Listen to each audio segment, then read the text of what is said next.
can't believe I'm making another one of these so soon. But then while I was innocently perusing the eShop, my eye was taken by Raceboat Simulator 3D Stunt Racing Driving Ship in Ocean, which looks incredible, but that paled in comparison to Need for Drive car racing, and I was able to pick up both of these gems for around about £2. Surely two solid entries in the racing lineup are worth a measly £2, right?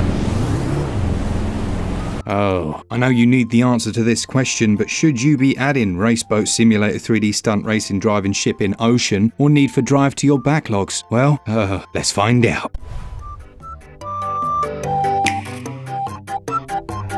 Oh, where to begin? Well, let's start with Need for Drive car racing, because Raceboat Simulator is an absolute gem that will need some more time. Need for Drive is published by our old friends VG Games. Oh yes, it's the same developer from The Last Hope, and that becomes evident very quickly, because as I was tearing around the track on the first stage, I couldn't help but recognise it as the exact same universe that I was in for The Last Hope, for all 42 glorious minutes that I played that for until completion. Yeah, that's right, they have stripped out the same world. Or I say stripped out, as we know from Digital Foundry's excellent review of The Last Hope, these assets are purchased straight off of stores with a little Bob's your uncle, Fanny's your aunt, and you've got yourself a game. Now, I was a big Need for Speed fan back in the day. Need for Speed Underground 2 for me was the GOAT, and I had absolutely zero expectations of this one, and I can say it lived up to them. You can choose from one of 11 different vehicles, which comically are very obviously well-known cars with the badges sucked out. As for track selection, well, you don't select it per se, and you also can't choose the number of laps. You simply choose to race, and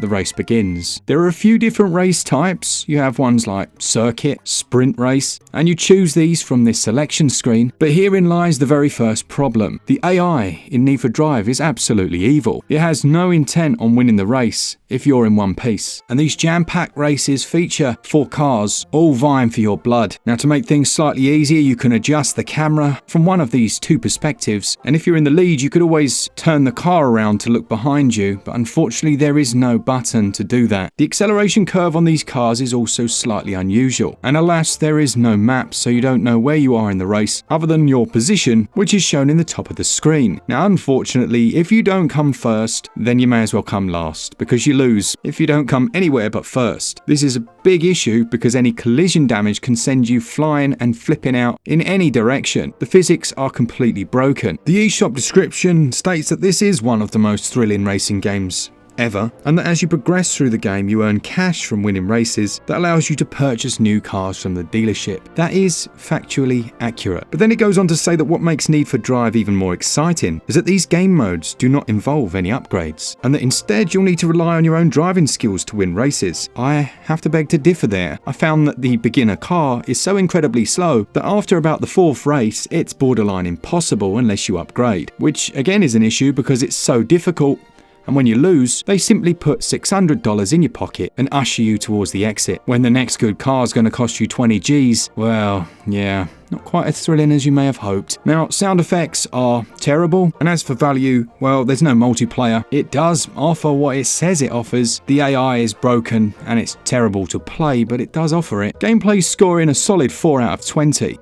Controls also score 4 out of 20. Sound and music 2 out of 20. Visuals and performance 4 out of 20, and value, you guessed it, 1 out of 20. I actually found this worse than The Last Hope, believe it or not. Completely terrible, avoid it like the plague. But just as VG Games were about to hold the throne, along come Desvault Games, who have one thing to say: hold my Raceboat Simulator 3D Stunt Racing Driving Ship in Ocean game. And this makes some big promises. Now, the trailer on the eShop manages to make this look like a blast, like some form of modern day wave race, which was a game I absolutely loved back in the day. The visuals are looking crispy, and it has a list of features that would make VG Games blush. For example, 4 different boats, racing style. The player has several folders at his disposal. Not sure what that means, but better than having no folders. 20 different routes available. Yes, please. In gameplay, the player competes with other AI-controlled boats. Imagine that in a racing game. The goal is to reach the finish line first. Plus, on the route there will be some bonuses, that's a fact. And finally, there will also be ramps that can be used as shortcuts. Colour me intrigued. The tone for Raceboat Simulator is set very early on, where the announcer declares 3, 2, 1, now.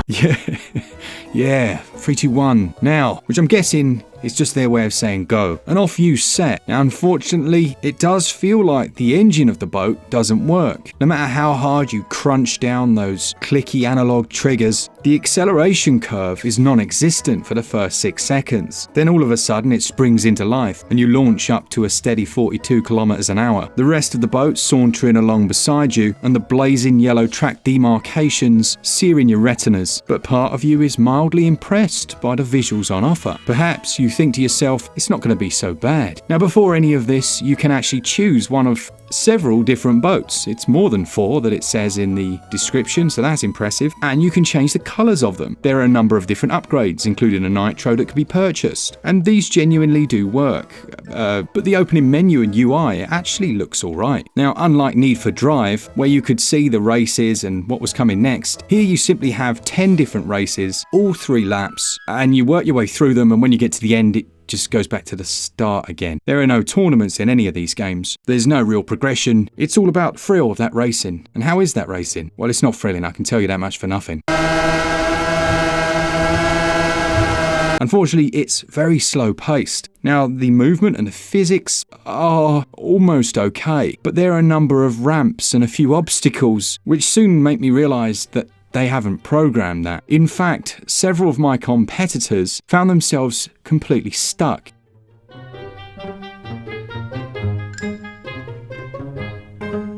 Desperately scrabbling, trying to get up the ramps, or spinning into walls. It was embarrassing. You cannot lose in this game. You really can't. You'll lap Tim countless times. Poor old Tim. If you are unfortunate enough to collide with another racer or the edge of the track, the physics will completely glitch out. You might find yourself underneath a player, you may fly off into the air, or you might just spin and turn upside down. If you decide to use the reset button, this could teleport you anywhere. You might be 100 meters in the distance, or it could send you all the way back to the start. And then we have those collectibles. They don't register anywhere. You can't see what you're collecting or why. And honestly, I didn't know what these were doing. I don't know if they're the gems, the currency. It does show you that you've collected a certain amount at the end of each race, but then in that description it said something about each vehicle having its own collectible. It just makes zero sense, and also quite an annoying noise when you pick them up.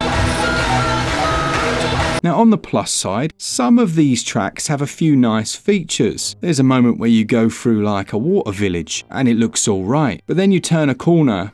Your finger might leave the accelerator for a split second, and what this does is it stops you instantly. There's no momentum, and you'll catch a glimpse of Tim, who's once again got himself stuck somewhere, and I couldn't help but feel a bit sorry for him. The sound effects are minimal, but it's the music that's the issue here. Now, the actual songs themselves are actually quite good,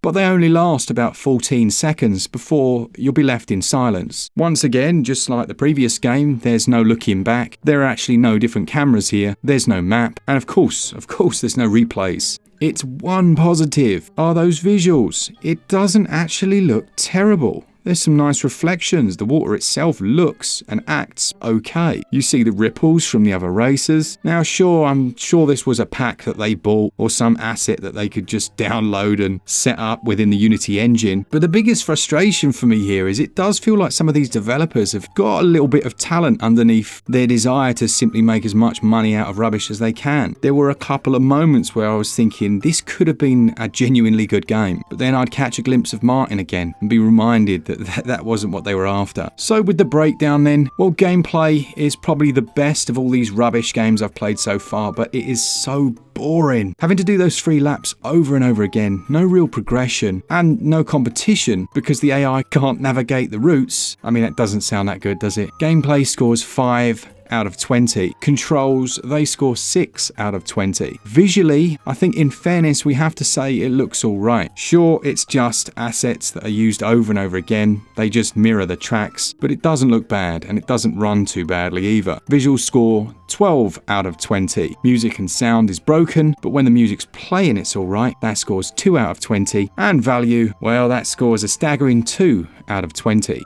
So there we have it, a couple more new releases on the Switch that we've bought so that hopefully you don't, and a sneak peek at the next episode, which will include Subway Simulator Underground Train Ride Station Ultimate Driving games, which makes a wonderful selection of claims that I cannot wait to explore. Thanks to all of you that enjoy the content. This series is not in any way designed to hate on any developers. It is genuinely trying to highlight the issue that we have on the eShop and trying to encourage indie developers that actually want to make good games rather than make as much money as they can in as short a time as possible. If you enjoy the content, then do click all the buttons, leave a comment down below, and as always, for all things Switch all the time, keep it Switch up. Cheers guys, see ya!